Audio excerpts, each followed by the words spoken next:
Ashama akkam jirtu kabajamtoota daawwattoota wiirtuu miidiyaa irraa seenaa maatii daqiiqaa muraasaaf mana isaanii waliin haleellamuu irraa oolan isiniif dhiyeessinaa hanga xumuraatti nu hordofaa. An Sooniyaa Muhammad.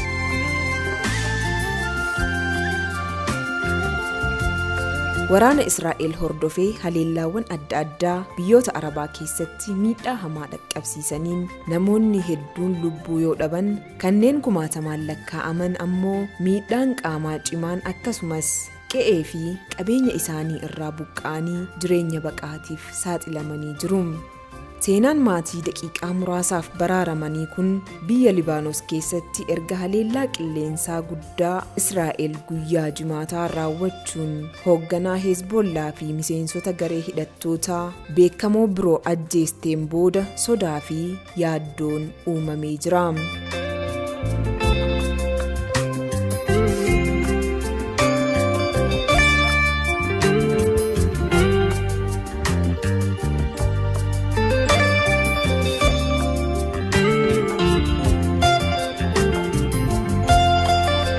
Gabaasotni adda addaa akka mul'isutti naannichatti guyyootaaf maatiin buqqa'an hedduun manneen barnootaa keessatti akka qubatantu gabaafamaa ture.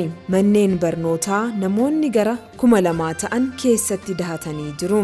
Maatiiwwan dhibbaan lakkaa'aman kanneen daree barnootaa namoota qe'ee fi qabeenya isaanii irraa buqqa'aniin guutame bakka dhabanis mooraa keessa rafaatii jiru. Keessattuu maatiin tokko kan ijoollee dhiiraa qaama miidhamtootaa 2 kunuunsanis naasuu ijoollee mudateen tasgabbeessuuf yaalii gochaa fi akka jiran dubbatu. Ijoollee akkoo ta'uufan butadhee fiigee. Amma Ahmed gamoo mana isaanii cinaa jiru haleellaa qilleensaa Israa'eliin akka malee rukutamee garuu ishee fi maatiin ishee haala addaatiin lubbuun hafuu dubbatti. Akkamitti akka baqanne hin beeku. Ilmaan kootii qabadhee fiigee gartokkeen mana keenyaas ibiddaan gubatee ture. Konkolaataa utaalanii seenuun osuma gamoowwan kaan daandii isaanii irratti gubatu abbaan warraashee konkolaataa oofuu eegale jetti.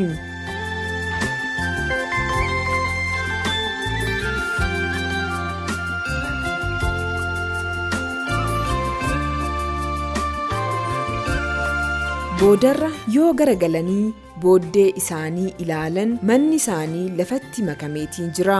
Mana qabna jennee kan itti deebinu akka hin qabne mirkaneeffanneera jechuun Amma Ahmed imimmaan ishee hudhaatiin dubbatti. Boohuu hin barbaadu, kanaan booda waanan boohuuf hin jiru. Waan qabnu hundaa dhabneerraa garuu galata Rabbii lubbuun oollee jira jechuun dubbatti.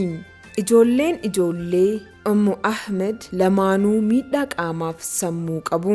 Isheen kan naatee fi aarte fakkaatti. Waa'ee ijoollee Gaazaatiif baay'ee gaddaa garuu balleessaan ijoollee keenyaa hoo maalidha? Osoo gaazexeessitoonni waliin dubbataa jiranuu gareen balaatasaa dhiheessii kennuudhaaf sagalee guddaa dhageessisaa turan ijoolleen isaanii kunuunsaa turanis boo'icha eegalan. Ilaa daa'imti kun akkamitti akka sodaattu. Sagalee guddaa hunda yoo balballi rukutamellee boo'uu fi iyyuu jalqabu jetti.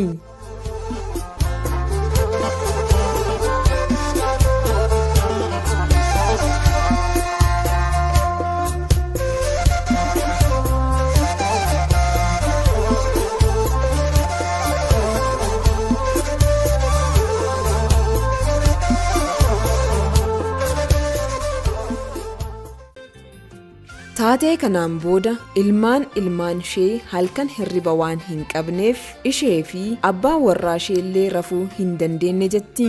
Ijoollee ani akkoo ta'uuf qofa osoo hin taane ijoolleen as jiran hundi sagalee guddaa kamiyyuu yoo dhagahan nahaa jiru. Haleellaa qilleensaa itti fakkaata. Gandaa xiqqoo tokko naannoo Xiroos kibbaa Libaanos keessa jiraatan irraa baqatan iddoo dahannaa isaanii ammoo daree mana barumsaa keessa yoo ta'u amma namoota dhibbaan lakkaa'aman kanneen kibba Libaanos irraa gara Beerutitti baqatan lafa dahoo ta'ee jira. Kutaa san keessa foddarraa fi naannoorra uffata isaanii miicuun afanii jiru. Firaashni muraasnis lafa afamee jira. Teessoon barattootaas teessuma maatii Ahmed ta'ee jira. Meeshaan itti waa bilcheeffatanii fi irrattis hara baafatanis muraasa qabu. Ahmed abbaan warraa ishee Barakat waa'ee Hezbollaa homaa osoo hin kaasin lola kanaaf namoota siyaasaa komatan. Dhaggeeffadhaa, ummata Gaazaa deeggaruun akka nu barbaachisu nan beekaa, garuu sun waraana keenya hin turre. Lafa keenya eeguu akka barbaannu beekamaadha, garuu nuuf warra Libaanoosiif ofii keenyaaf falmuu qabna. Akkuma maatii hedduu asitti argaman yeroo jalqabaaf kan buqqa'an miti. Bara 2006 fi bara 1982ttis mana isaanii dhaban. Kun amma yeroo sadaffaati. Barakatiif maatiinsaa dhama'anii waraana akka hin barbaanne dubbataa jiru. Ijoolleen Israa'el akka du'an, ijoolleen keenyas akka du'an hin hawwinu, nagaan jiraachuu qabna jedhu.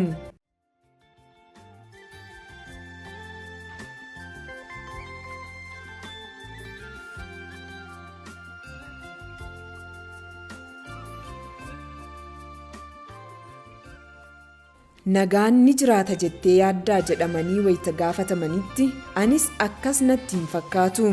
Neetaaniyaahuun nagaa hin barbaadu. Amma baay'ee ifaadha. Waraanni kun bara 2006tti yeroo Israa'elii fi Hezbollaan waraanaaf deeman caalaa baay'ee cimaa ta'uuf deema. Mirkanaa'aadhas jechuun dubbata. Akkuma Gaazaa keessatti daa'immaniif boonnu, ijoollee ofii keenyaafis boonne. Akkuma Israa'eloonni ijoollee isaaniif boo'anii fi sodaatan nutis akkasuma jechuun dubbatti Ahmed.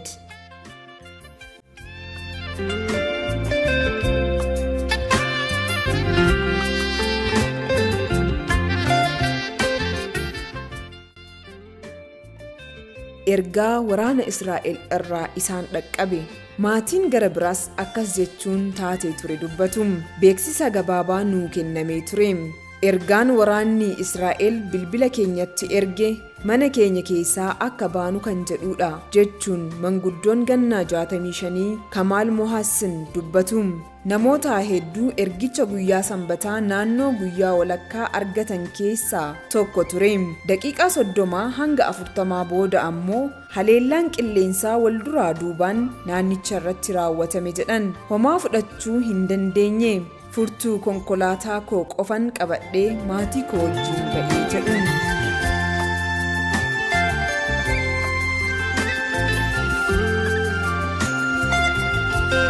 Amma akkuma argitan kana waan uffadhe uffata keessoo kana malee homaa hin qabnu jechuun dubbatu. Intala isaa, ilma isaa fi ollaa isaa lama waliin mooraa mana barumsaa itti dahatan keessa taa'anii jiru. Bakkeen hin jiru asitti.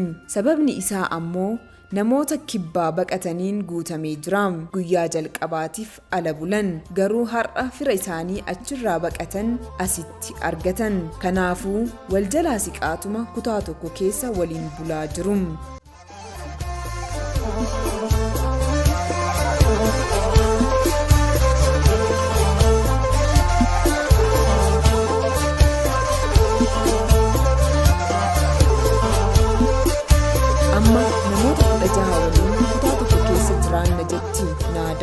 Intalli obbo Kamaal lola bara 2006ttis as dhufnee jirra. Waraanni kun caalaa rakkoo akka ta'u amantiin. Israa'eloonni hoogganaa Hezbollaa ajjeesanii jiru. Kun mataansaa amma haalli cimaa ta'uu agarsiisa. Sodaa diroonii. Osoo gaazexeessitoota waliin dubbataa jiran sagaleen diroonii Israa'el cimaan dhagahame.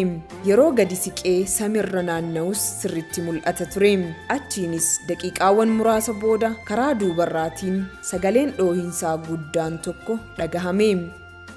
Silaa Israa'elitti daahee kan mana barnootaa sanarraa baay'ee hin fagaannetti haleellaa haaraa raawwatte.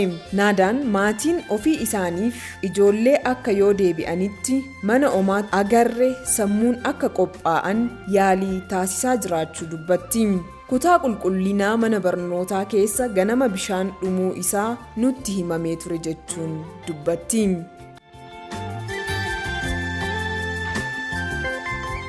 deeggarsi dhaqqabuu eegale. Yeroo jalqabaa achitti dahatan iddoon ciisichaa fi nyaataa akkasumas waan tokkos waan hin qabneef jiraachuufuu rakkisaa akka ta'ee fi nutti ulfaatus ammoo amma mana barnootaa kana keessatti dahatanii deeggarsa adda addaa godhamaafii jira.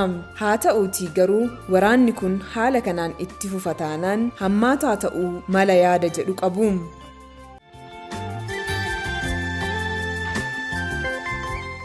Gama biraatiinis lammiileen Itoophiyaa Liibaanos keessa jiraatan sodaa hammana hin jedhamneef akka saaxilamanii fi baqatanii akka jiran dubbatu.